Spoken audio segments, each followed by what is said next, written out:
over the last few weeks, I've been spending more and more time with young Hosana, and he's really is growing into an absolutely wonderful individual. So I've thoroughly enjoyed spending time with him as well, but definitely Tamba and Tandi are my two favorites. Oh, there we go, a little scratch. So he is exactly at this little water point. So Wiem and I were saying, like I was talking about just now, that he might have gone towards Ingwe Alley mud wallows or to Pangolin Track mud wallows. And so there we go, there he is. Oh, are the flies giving you trouble? You look like Brent now. So Brent does having fly trouble, and well, now Hosana does as well. We'll have to ask Brent for some tips to tell Hosana how to get rid of them. And the reason why he's going to be getting a lot of flies is for two reasons. One is that he's lying next to water, and these flies are coming to sequester moisture from the mud areas and on the edge of the water point. And the second reason is he's probably got residual bits of meat and various other things on him that is attracting those flies towards them. The scent of it is what's attracting them. So what are you doing?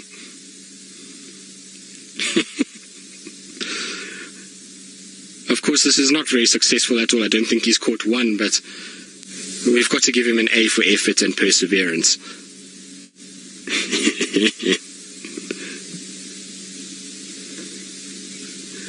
Alan, you say it's just like a human child playing, and exactly, Alan, so what I was referring to just now while we were driving here is that Hosana and Tamba, both of them are young individuals, and that's not very nice to turn your back to us, but they're both young individuals and they still have that youthful exuberance, and so they often are quite playful. They jump up and down trees, they chase francolins and various other animals and flies and all kinds of other things. And as they get older and they become bigger and more dominant, so they become a little bit more lethargic and they won't really worry about doing all of those kind of things. So they still are young at heart, and therefore have got this youthful, playful nature that we see where they catch flies and do all kinds of other things. And that's why spending time with them is just such a treat. And you know, over the last probably 2 months, we've had a lot of time with leopards, and particularly these young boys. And if you sit with them for long enough, they generally give us such an amazing experiences, from hunting to playing with flies like we see now, or up and down trees. We really are spoiled that we can sit for long periods and really enjoy the beauty of them. Right, now I'm going to probably just reposition ourselves a little bit so we don't have to stay at the back of poor Hosana's head. And while I do that, let's go back to Jamie and her beautiful cubs and their woolen blanket. Well, it is exciting stuff, Scotty, and the best part about it is that the combination with the Mara means that we keep getting these cat trifectas where we get the cheetah and the lions and the leopard all in the same safari, which is really very special. And it's amazing if you think about a year ago, that would have been a dream to have the three of them in one show, and now we're getting it fairly regularly, which is absolutely wonderful. So it is so great that the two of them combine as well as they do together. Now you can see Hosana is now out. He's dealt with the flies, but he is tired. That stomach is going up and down at a rate of knots, and that's because he's got a nice big full belly after all the meals that he's had over the last 2 days. Even though they haven't been big ones, they've still at least filled up that belly a little bit. And so he must have got some of Tandi's kill this morning. He had to have eaten some of it given how big his tummy is. So he's had a really nice feed, and that means that it's pushing up on his lungs, decreasing the ability to take in vast amounts of air, and therefore his breathing rate has to go up and quicken. It's also because it's quite warm today, and that's why he's chosen the spot he has to lie in. It's a nice shady, cool spot. The place that he's lying is where the mud is still a little bit wet, and that means that it's going to be a lot cooler than when the other sort of sandy areas that have been in the sun all day. So it's a perfect place for a cat to lie.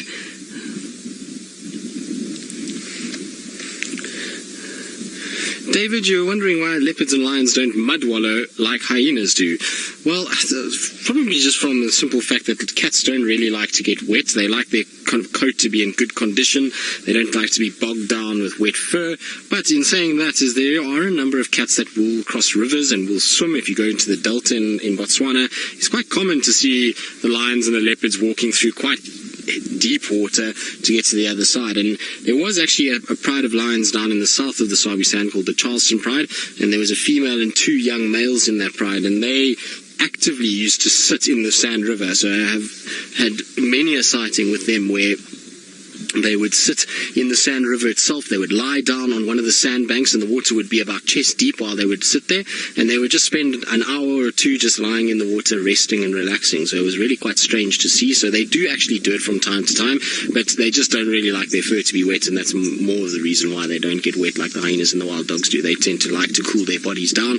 Probably also to do with the fact that hyenas and wild dogs are also a lot more active animals. They tend to cover a lot bigger distances than what the leopards or the lions do. You'll find that they end up in a situation where they will spend a lot of time resting, and then they have a period of activity when they chase and hunt and kill something, whereas wild dogs and hyenas are actively running for long periods of time, and their body heat and their body temperature must rise much, much quicker than what the cats does, and stay hot for longer, and therefore they go into water just to cool themselves down. So that is probably a theory. I mean, it's not a fact in any way, but it's just an observation from a personal perspective, and that would seem to make sense, that these animals tend to, dogs and hyenas tend to run that much longer, that their body heat must be higher, and therefore it's a quick cooling mechanism to go into water rather than having to sit and pant for long periods of time, whereas cats spend a vast majority of their time relaxing and resting like this, and therefore they can pant themselves and cool themselves down via panting and that loss of water vapor, which cools the blood in the tongue down. So for me, that's probably it. Whether or not that's true, I'm not quite sure. But so I think Hosana is going to be in a situation where he's going to be very, very sleepy for quite some time. The good news is that I can hear oxpeckers all around me at the moment, and the evidence of oxpeckers generally means that there are prey items. Bless you, wildebeest. So Wildy had a little sneeze there. So there are prey items around in the form of probably nyala and impalas and various other things that will be going to cheddar pan, and might even be trying to make their way towards this pan itself.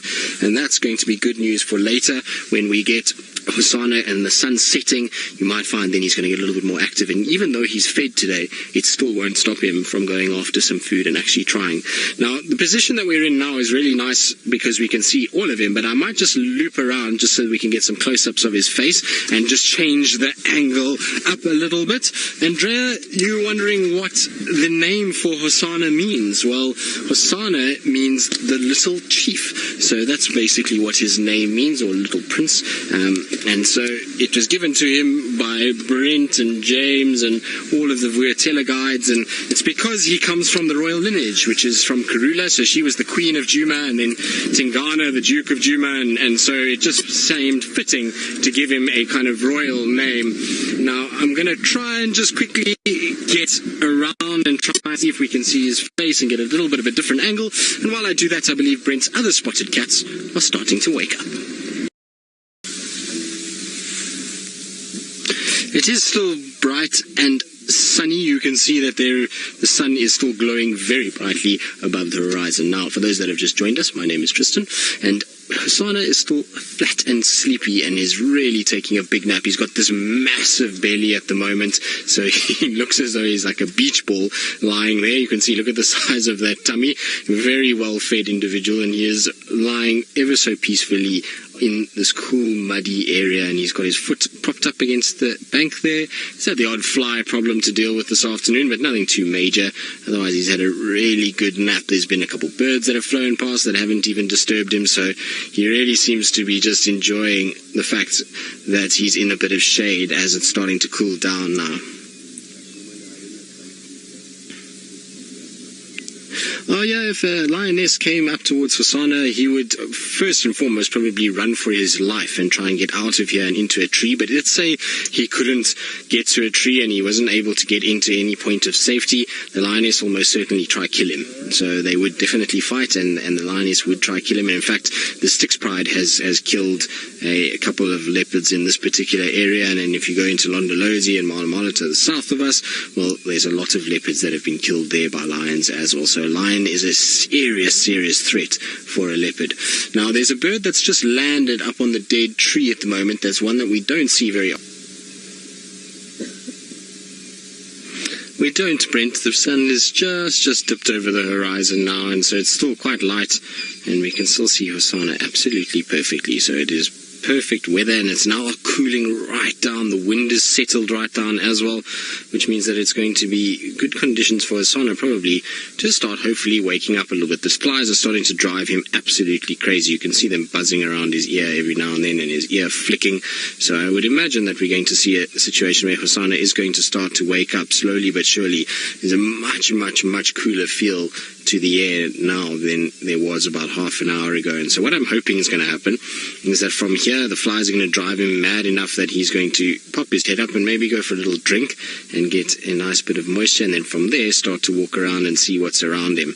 Although judging by the size of that belly, I wouldn't be surprised if he continues to sleep for the afternoon. It seems as though he's got a really nice full tummy, and so there's not too much motivation for our young boy to move too much from where he is now. Also, it's a good place to be because there will be lots of other animals that potentially could come drink here during the course of the evening, as it's now cooling down. So you'll find things like impalas and yala and various other antelope species slowly but surely making their way towards this area. Now, if you watch his ears carefully, you can actually see the little biting flies landing in his ears and flittering about and absolutely crazy. So they've gone now, but there were some just now that were there. They come. As they land, he'll try and flick his ear as an automatic response. The hairs there are very sensitive, and that's going to absolutely drive him crazy. And so he'll do that for a while, and when it doesn't work, the paw will come and swipe and try and get rid of them, and eventually you'll find he'll start biting and snapping at them to try and get rid of them.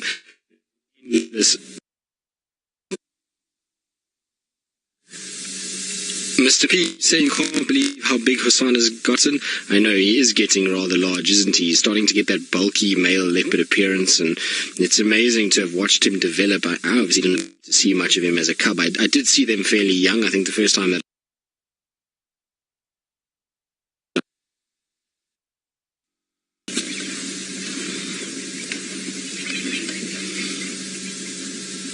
well, he's also just about as sleepy as Jamie's lions by the sounds of things. He's really not done very much. The odd swiping of the paw and the odd rolling around, but otherwise Hosana is still sleeping away and I'm sure enjoying the coolness of the encroaching night at this stage of the game. He's probably had a tough day of heat. It's been a warm day, and we've had a few days of cooler weather, so it would have been a bit of a shock to the system. And VM tells me that this morning it was very cold when they started out, and so to have a situation where it's gone up to almost 38, 37 degrees, somewhere around there in Celsius, has really gone quite warm quite quickly, and I believe tomorrow is going to be another hot one as well. And VM assures me that this wind that is blowing the whole day is a sign of changing weather, so I wonder if we're not going to get some more rain coming at some stage soon. I'm sure Hosana would appreciate some more water and some cooler weather again after the sort of hot conditions that we've had over the past sort of 12 hours and continuing through tomorrow and onward in the week. I believe it's going to be, it gets as close to sort of 40 degrees, which is, I think, about 100 degrees Fahrenheit, so it's starting to get up to those summer temperatures. But isn't he cute when he lies like that, when he kind of folds his head down and crosses his paws? He really is a funny little cat, this, and it seems as though the flies are just giving him so much trouble that he's trying to almost tuck his ears in so that they don't go in there, and it stops sort of irritating him and causing him to be uncomfortable. So it's quite funny watching him in the battle of the flies.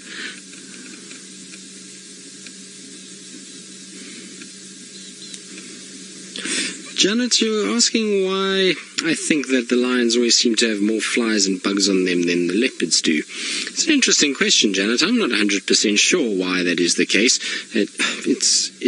It's definitely noticeable. I mean, you see, particularly the lions, they tend to have a lot of flies on their muzzles and around their noses.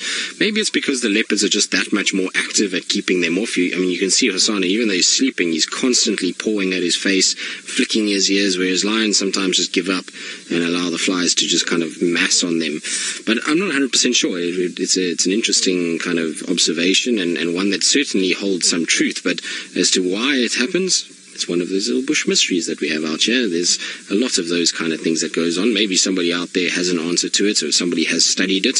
I certainly haven't read anything that sort of suggests as to why lions would be favored over leopard, but maybe there is some reason for it. It also could be the concentration of animals. Generally, lions are in bigger groupings together. That might attract more flies.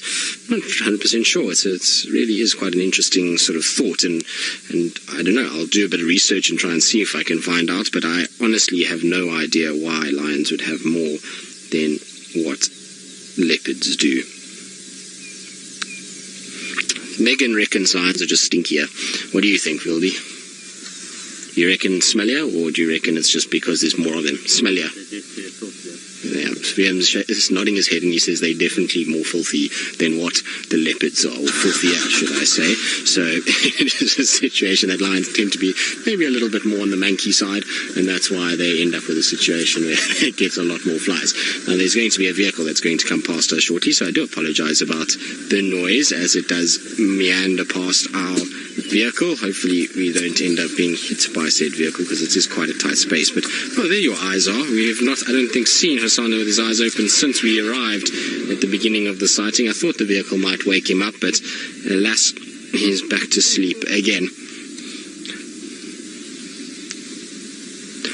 Right, now it sounds like our sleepy cat has been trumped by Jamie's sleepy lions, because they sound like they're getting up and moving, and so before they vanish, let's jump across to Jamie.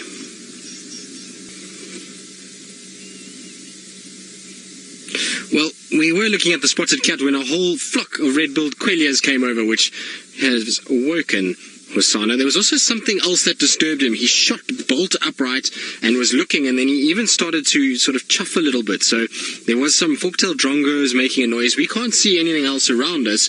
I don't know if maybe he thought the drongo's alarm calling meant another leopard was approaching, that he just started to chuff because he heard them alarm calling. But he definitely woke up and stared in a direction behind us, back towards where that kill was and back towards where Tundi and he were this morning. So I don't know, maybe there's somebody else that's lurking around. It would be really a welcome sight to see another spotted cat ambling towards this waterhole, but at this stage it seems as though he's now lost interest.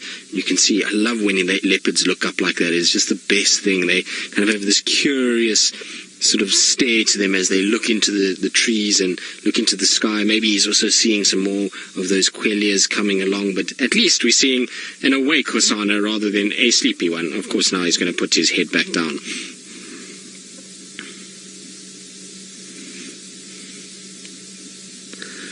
Steffi, you're asking, is there a reason why leopards have no spots on their nose? Is it genetic?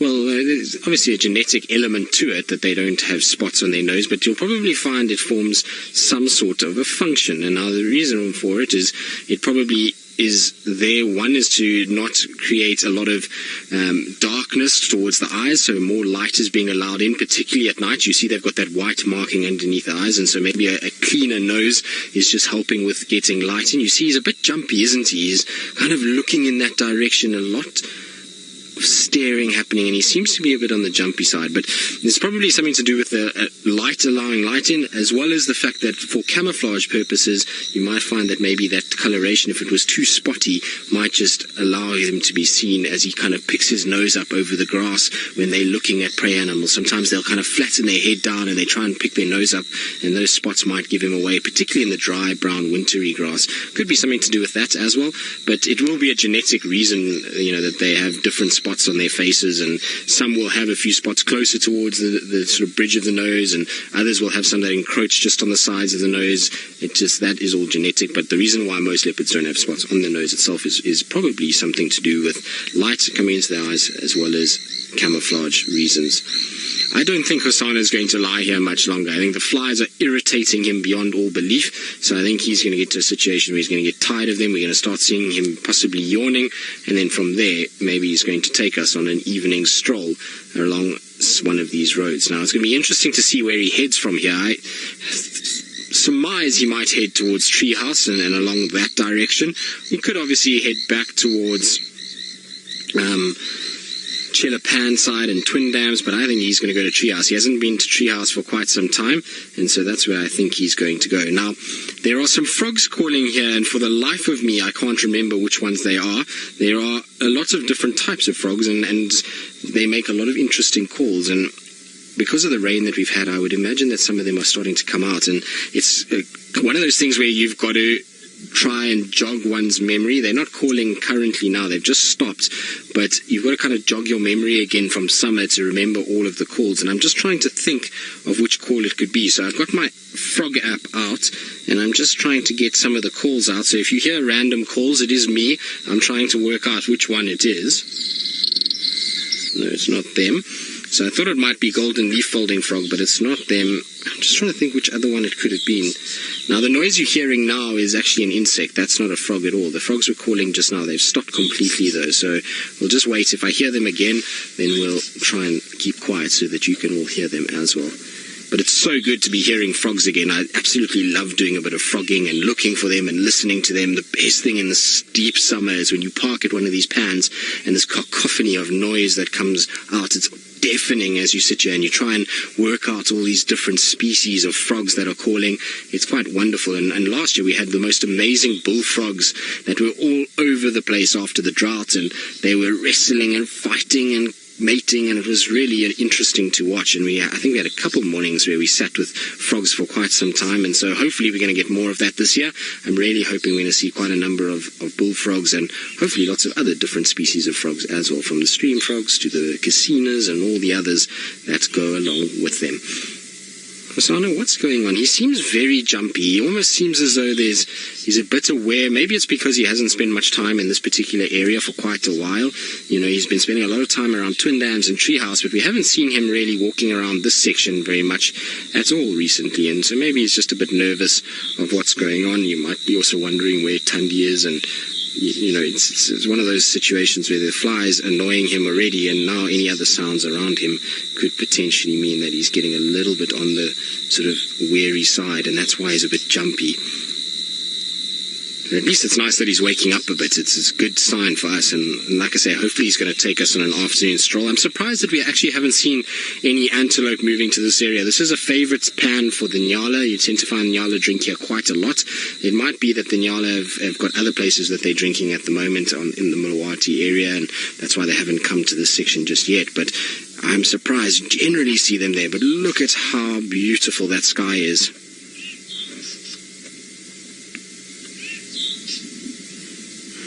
Proud cat mama. Domestic cats and leopards, I suppose there are some behaviors that are shared and that are kind of, you see in both of them, from, you know, sharpening of claws on trees to the way that they, you know, scent mark. Their mating behaviors are pretty similar. And then, you know, when catching flies like this, a domestic cat would do the exact same thing if flies were around it.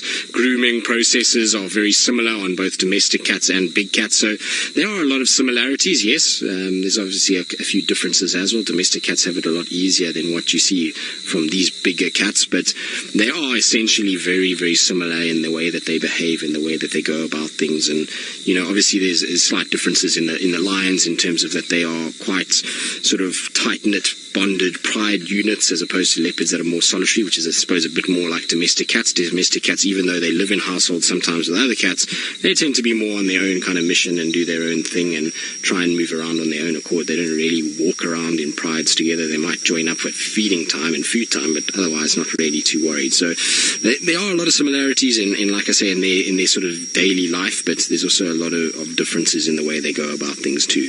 But you can see a small yawn starting. I don't think it's going to be long and Hosana is going to be up and moving. I think we have got a few more minutes and then he's going to be walking.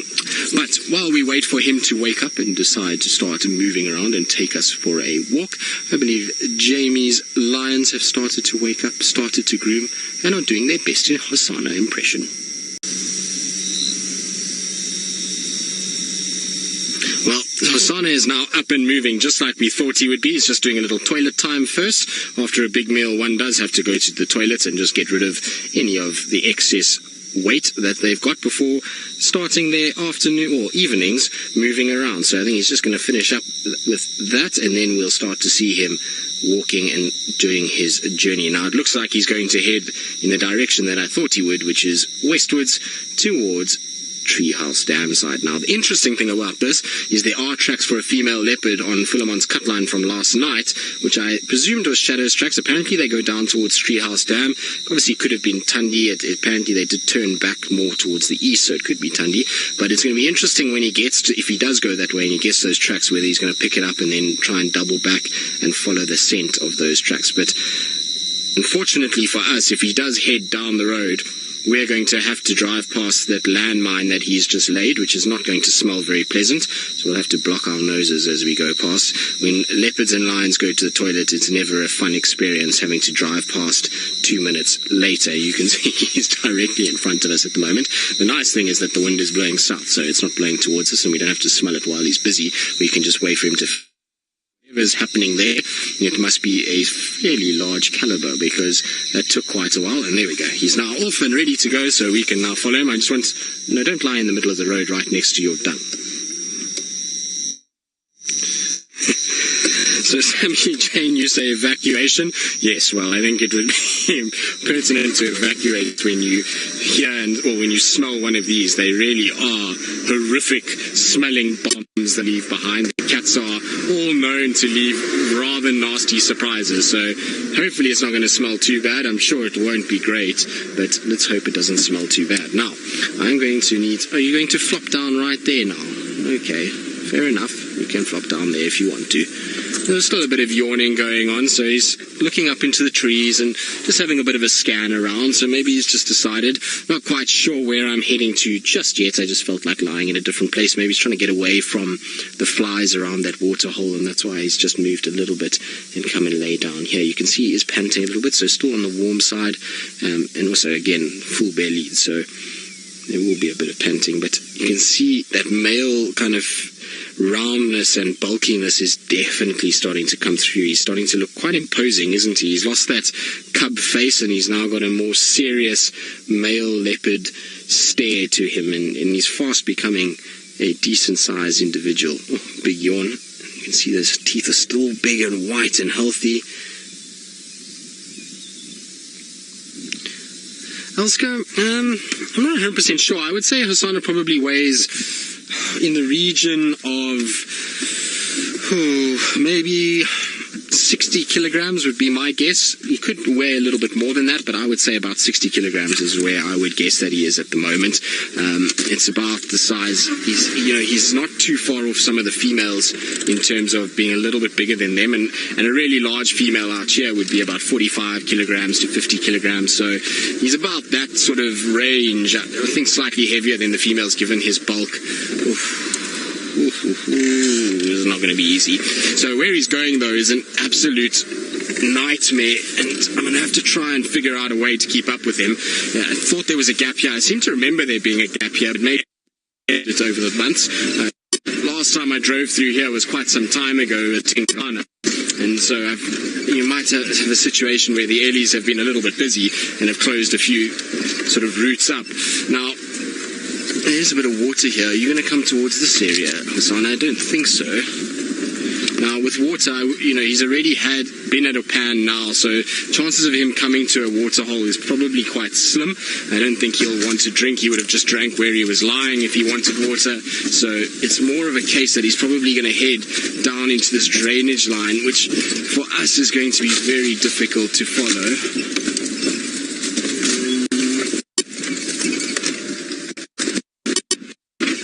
Lost him already. He went in somewhere over here and is headed in this general vicinity. So while I try and find him and get back on his tail, let's go back to Brent Leo Smith with the other spotted cat.